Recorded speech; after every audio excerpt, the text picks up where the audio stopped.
میرے خیال جو عدیل راجہ صاحب ہیں انہوں نے ٹویٹ کیا ہوا کہ سہیل مان صاحب کے بھائی ہیں، کوئی مان صاحب وہ لبرٹی مارکیٹ کے یونین کے کوئی عہدیدار ہیں، تو انہوں نے دکانیں بند کروائی ہیں کیونکہ انہوں نے لبرٹی مارکیٹ بھی جانا تھا، اورگا سینٹر اور دیگر جگہوں پہ جانے کا ان کا پلان تھا کہ لوگوں سے ملیں، ورکر سے مخاطب ہوں.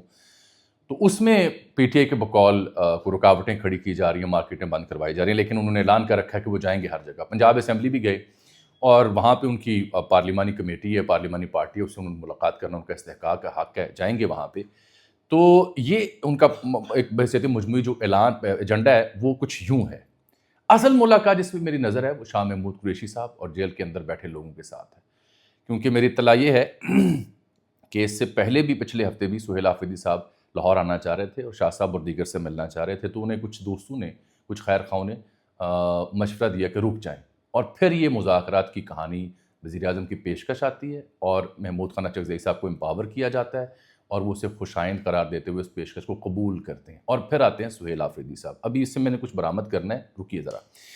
یہ جب آ رہے تھے چکری سے لے کے موٹر وے ہر جگہ پرابلمز ہو رہی تھیں ان کے بقول، تو میں نے دیکھا یہ کوئی صدیق آفریدی صاحب ہیں. صدیق آفریدی صاحب جو ہیں آئی ایم صدیق آفریدی، انہوں نے ایک چھوٹا سا کلپ پوسٹ کیا ہوا ہے جس میں مینا خان آفریدی کو میں دیکھ رہا ہوں اور شفیع جان صاحب کو میں دیکھ رہا ہوں. میں نے اس کا اسکرین شاٹ لے کے رکھا ہوا ہے، ویڈیو آپ کو مل جائے گی. یہ عظمیٰ بخاری صاحبہ جو وزیر اطلاعات ہیں پنجاب کی، انہوں نے اس کے اوپر کمنٹ کیا ہے. تو یہ مکالمہ میں نے سنا، اس مکالمے مختصر سا کلپ ہے کوئی 9 سیکنڈ کا. اس میں شفیع جان اور مینا آفریدی کھڑے ہیں، تو شفیع جان صاحب غالباً پولیس اہلکاروں سے مخاطب اور کہہ رہے ہیں کہ مجھے محسن نقوی ہم کرنے آئے ہیں، مجھے راستہ کھولیں، آگے جانے دیں، محسن نقوی کرنا ہے، راستہ دو. محسن نقوی کرنے کا پتہ تو ہے نا آپ کو، یہ صدیق آفریدی نے لکھا ہوا ہے. تو اس کے اوپر عظمیٰ بخاری صاحبہ نے لکھا آج شام 6:52 پہ کہ ایسی زبان والے لوگ انسان نہیں جنگلی ہی ہو سکتے. تو تنازعہ شروع ہو چکا ہے آلریڈی. اس کا آغاز کہاں سے ہوتا ہے، کیسے ہوتا ہے، لمبی کہانی ہے. محترمہ نے جو وزیر اطلاعات ہیں انہوں نے فرمایا آج اپنی ایک مختصر کا گفتگو کا میں نے دیکھی گفتگو، اس میں وہ سہیل آفریدی صاحب کو خوش آمدید کہہ رہی تھیں اور کہہ رہی تھیں کہ جی بتیاں دیکھیں آ کے لاہور کی، روٹی کھائیں، تصاویر بنوائیں، پاکستان کا یورپ لاہور دیکھیں، منشیات لانے کی اجازت نہیں ہوگی. فتنہ خان سے بڑے لیڈر تو نہیں ہے سہیل آفریدی. کرسمس ٹری لگا ہے لبرٹی میں، پورے پودے تباہ نہ کریں، اور سیاسی سرگرمیوں کی آڑ میں اسلحہ اور منشیات کی اجازت نہیں لے سکتے. یہ ساتھ کچھ جنگلی لوگ ان کے ساتھ آئے ہوئے ہیں، یہ لفظ استعمال کیا. میرا خیال ہے یہ نامناسب لفظ ہیں. یہ الفاظ ایک ذمہ دار وزیر کو ادا نہیں کرنے چاہیے تھے. بالخصوص جو ہمارے خیبر پختونخوا سے دوست آئے ہیں، سیاسی ورکرز آئے ہیں، ان کو اگر آپ خوش آمدید نہیں کہہ سکتے ان ریئل، ان کو آپ دعوت پہ نہیں بلا سکتے ان ریئل، بڑے بھائی پنجاب کا تاثر نہیں دے سکتے، تو ایٹ لیسٹ یہ اس طرح کے الفاظ استعمال کر کے کیا ثابت کرنا چاہ رہے ہیں؟ یہ غلط الفاظ تھے، ان کا استعمال نہیں ہونا چاہیے تھا. بالکل ویسے ہی جیسے جو شفیع جان نے جملے کہے محسن نقوی صاحب کے بارے میں، وہ بھی اتنے ہی غلط ہیں. غلط کو غلط کہنا چاہیے. باقی ان کا پورا حق ہے کہ وہ پنجاب میں تشریف لائیں، لاہور میں تشریف لائیں، اپوزیشن ان کی جماعت ہے ان سے ملیں، اپنے رہنماؤں کے گھر جائیں، وکلا سے مخاطب ہوں. مکمل اور بھرپور ان کو حق حاصل ہے. ابھی پچھلے دنوں بلاول بھٹو زرداری آئے تھے نا، بلاول بھٹو زرداری گورنر ہاؤس میں صحافیوں سے ملے.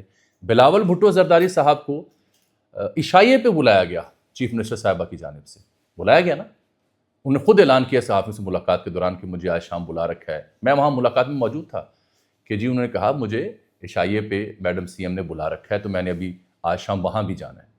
تو یہ کتنی اچھی روایت ہے. تو سہیل آفریدی میرے پاکستان کا سی ایم ہے، میرے کے پی کا سی ایم ہے، میرے ملک کا سی ایم ہے، اتنا ہی سی ایم ہے جتنا کوئی اور. تو بلاول صاحب کو بلایا جا سکتا ہے، دعوت دی جا سکتی ہے، انہیں بھی بلا لیتے. چلیں یہ آپ کے بدترین سیاسی مخالفین ہیں، مان لیا، لیکن پنجاب ایک بڑا بھائی ہے، کوئی اس کی روایت کا مظاہرہ ہی کر لیتے، بلا لیتے. آپ کا قد بڑا ہونا تھا، چھوٹا نہیں ہونا تھا. یہ جو کوئی بھی پنجاب حکومت کو ایسے مشورے دے رہا ہے وہ غلط مشورے دے رہا ہے. قد کاٹ بڑا ہوتا، عزت میں اضافہ ہوتا، تلخیاں کم ہوتی اس ماحول میں کہ جب ہم یہ سال ختم کر رہے ہیں اور مذاکرات کی کہانی تھوڑی تھوڑی شروع ہوئی ہے. یہ میری رائے تھی اس مدعے کے اوپر. بہرحال اب دیکھتے ہیں، وہ صحافیوں سے ملیں گے اور کوٹ لکھپت کل جاتے ہیں تو وہاں سے برآمد کیا ہوتا ہے.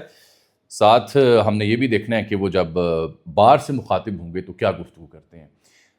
کچھ لوگوں نے انہیں تجاویز دی ہیں کہ مذاکرات کے ماحول میں تلخ بات نہ کیجیے گا پنجاب جا کے. مجھے دیکھنا ہوگا کہ سہیل آفریدی کا لب و لہجہ کیا ہوتا ہے بار میں صحافیوں سے ملاقات میں اور کارکنان سے جب وہ مخاطب ہوتے ہیں.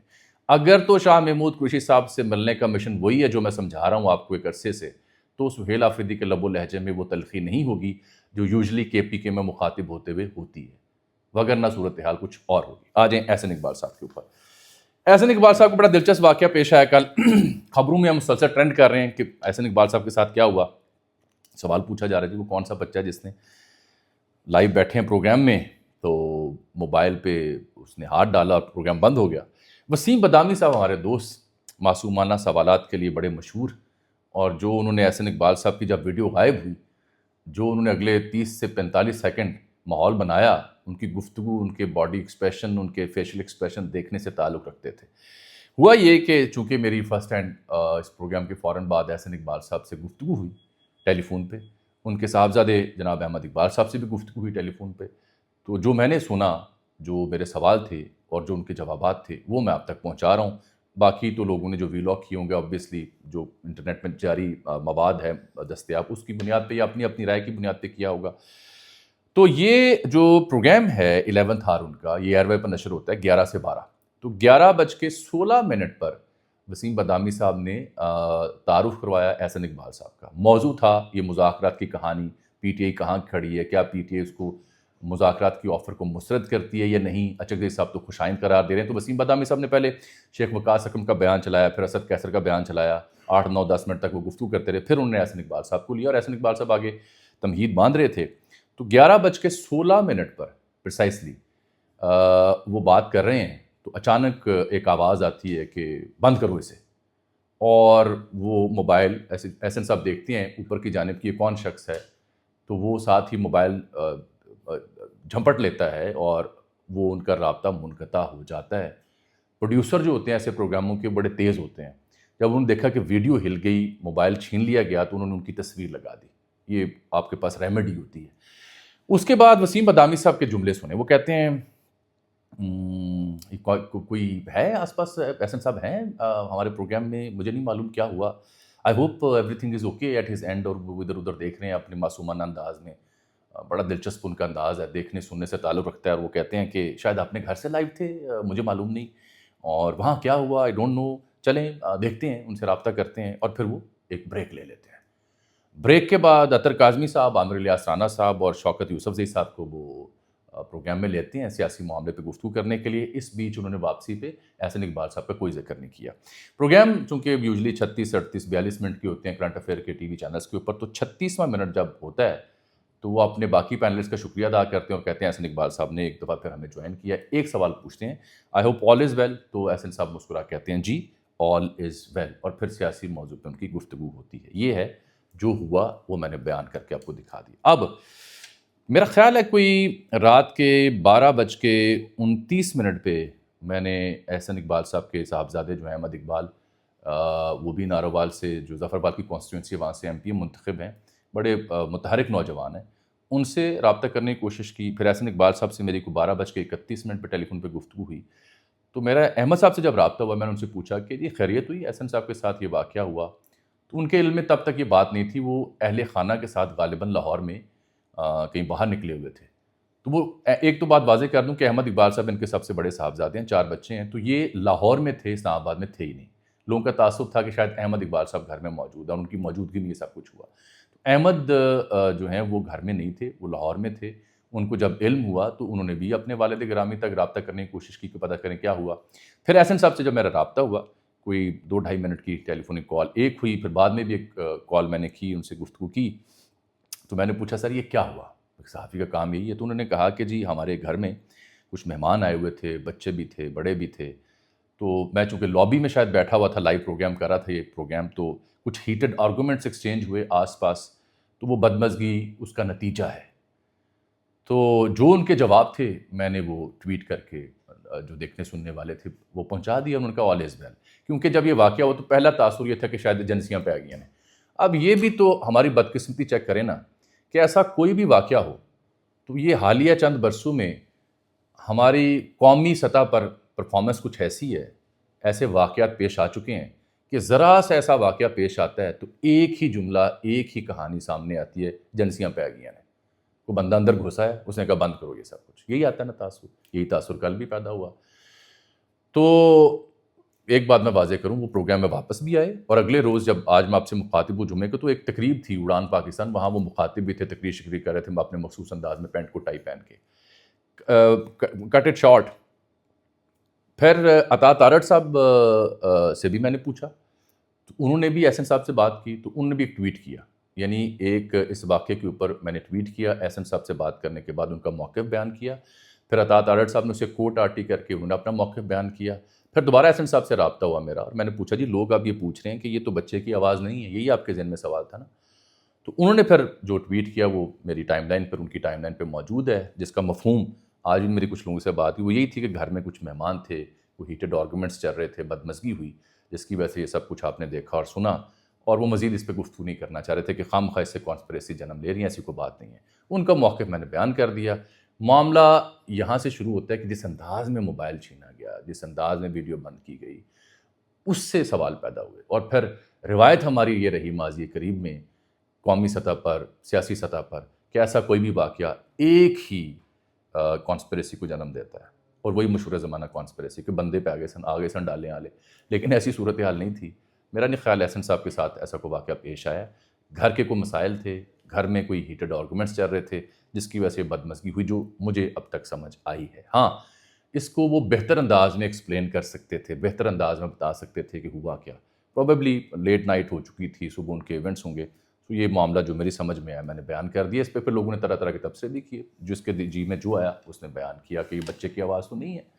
اس لیے میں کہہ رہا ہوں، وہ کہہ رہے ہیں ہو سکتا ہے بچہ بڑا بھی ہو سکتا ہے گھر کا ہی کوئی فرد ہو سکتا ہے کوئی اہل خانہ میں سے ہو. ناروال کے لوگ جو ہیں شرح خواندگی یہاں بڑی زیادہ ہے، لیکن یہ اپنے مزاج کے بھی تیکھے واقعہ ہوتے ہیں. بالخصوص عزیز و اقارب جن کے ساتھ فرینکنس ہو، ذرا لحاظ نہیں کرتے. یہ بات ذہن میں رکھیں. میں یہ کہہ سکتا ہوں کہ میرا تعلق بھی اسی خطے کے آس پاس سے ہے، تو میں ان کے مزاج کو سمجھ سکتا ہوں. یہ ہو گیا جی احسن صاحب کا واقعہ. تیسرا مدعا مجھ سے سن لیں، وہ جڑا ہوا ہے شہزاد اکبر صاحب کے حوالے سے. میں نے آپ سے 2 دن مسلسل ان کے واقعے کے حوالے سے بات کی، قابل افسوس قرار دیا، مذمت بھی کی کہ یہ حل نہیں ہوا کرتے.